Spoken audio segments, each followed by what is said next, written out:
Hey guys, I am back with another BAM video. জি হ্যাঁ, চলে আসলাম আমি নতুন আরেকটা এক্সপ্লেন ভিডিও নিয়ে। আর ডুড আমার লাস্ট দুইটা ভিডিও তোমরা জানো যে আসলে আমি ঢাকায় গেছিলাম, ঢাকায় যে কী কী খেয়েছি কী কী খাইনি, বেশ ফেমাস ফেমাস খাবার দাবার খেয়েছিলাম। তো ওগুলা নিয়েই আমি কথা বললাম লাস্ট দুইটা ভিডিওতে, আর এই ভিডিওতেও আমি ঠিক ওইটা নিয়েই কথা বলবো। আর কী কী ফেমাস খাবার খেলাম সেটা নিয়ে, ওকে? তো ওটাই, আর এটাই লাস্ট ভিডিও আমার ওই বিষয়ে কথা বলার। তো ওটাই, তো এই ভিডিওতে আমি তোমাদেরকে কি দেখাবো কি দেখাবো না তার আগে তোমাদেরকে আমি বলেই দিই।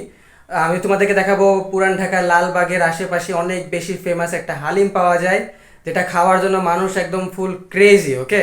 তো ওই হালিমটা আমি খেয়েছিলাম, ওটার একটা অনেস্ট রিভিউ দিব। তারপর আমি তোমাদেরকে একটা মিরপুরে 14 নাম্বার বা 10-এর আশেপাশে কোথাও, মিরপুর 14তেই মেবি আশেপাশে কোথাও বেশ ফেমাস একটা দই ফুচকা পাওয়া যায়, আবার মুড়ি মাখাও পাওয়া যায়। তো দই ফুচকা মুড়ি মাখা নিয়েও বলবো।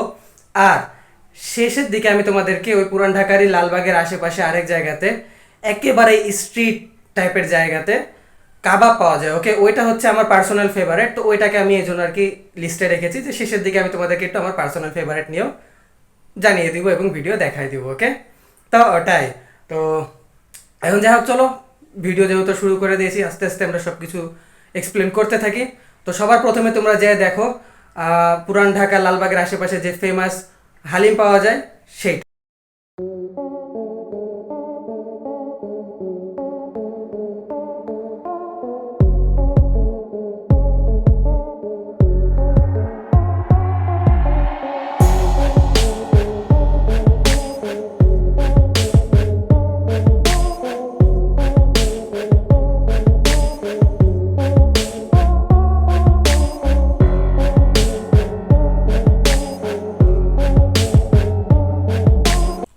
তো এটাই আসলে রুট, আমি একেবারে সত্যি সত্যি কথা বলি, যেটা আমার ভালো লাগে সেটাকে ভালো বলি, আর যেটাকে খারাপ লাগে সেটাকে আমি খারাপ বলি না, বাট একটু আমার কথাবার্তা ডিঙ্গিতে আমি বুঝাই দিই যে আসলে ওটা খারাপ, ওকে? বাট এই হালিমের বিষয় নিয়ে আমি নিজেও অনেক বেশি কনফিউজ, ওকে? বাট কারণ, আচ্ছা কনফিউজ কেন? কারণ রুট, হালিমটা আমি খাইলাম প্রথমবার, হ্যাঁ হালিমের টেস্ট আমার কাছে ভালো লেগেছে, বাট আমি ওর থেকেও কম দামে ওর থেকেও আরও ভালো হালিম আমি খেয়েছি, ওকে? তো এই জন্য আর কি আমি হালিমটাকে নিয়ে কনফিউজ, যে আসলে টাকা বেশি হয়ে গেল নাকি স্বাদের একটু কম হয়ে গেল, না কি বিষয় কিছু বুঝতে পারছি না, ওকে? তো ওটাই, তো আমি হালিমটাকে খুব সহজ ভাষায় বলবো, ওটার দাম 120 টাকা করে নেয়। আর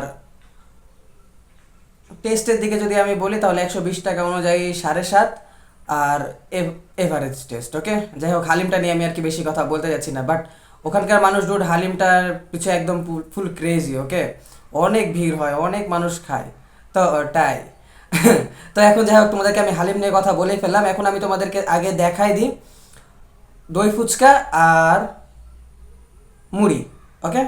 তো তোমরা দুটো একসাথে দেখো, তারপরে দুটো নিয়ে একসাথে কথা বলবো। কেন? কারণ ওই দই ফুচকার মুড়ি মাখা আমি একই দোকান থেকেই খেয়েছিলাম। তো ওটাই, দেখো বেবি।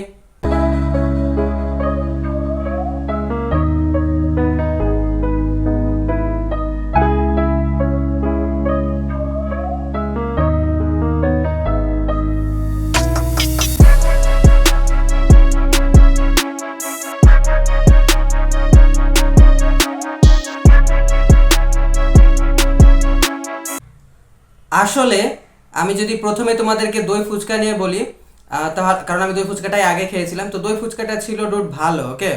অনেক ভালো ছিল। দই ফুচকার দামটা আমার মনে নাই, মেবি 50 টাকা বা 70 টাকা ছিল, যত সম্ভব 70 টাকাই ছিল, ওকে?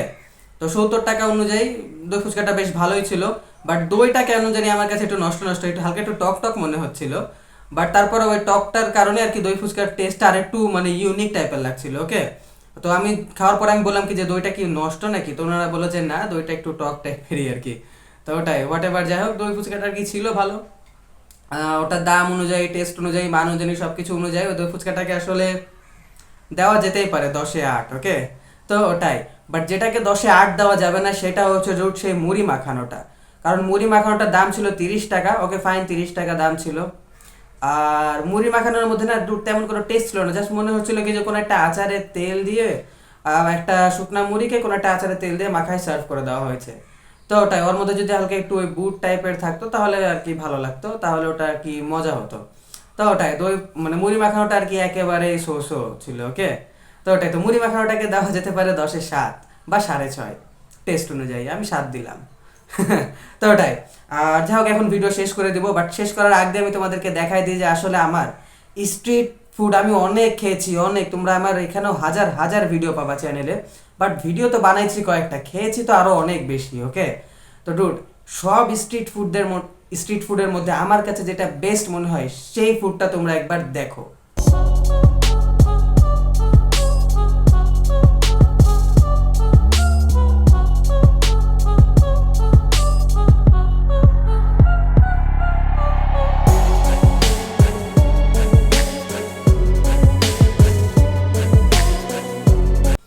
আমার আসলে কাবাব আইটেম অনেক বেশি পছন্দ। ওকে, কাবাব আইটেম দেখলে আর কি আমার খাইতে মন চায়, যদি পেটে জায়গা না থাকে তাও আমার খেতে মন চায়।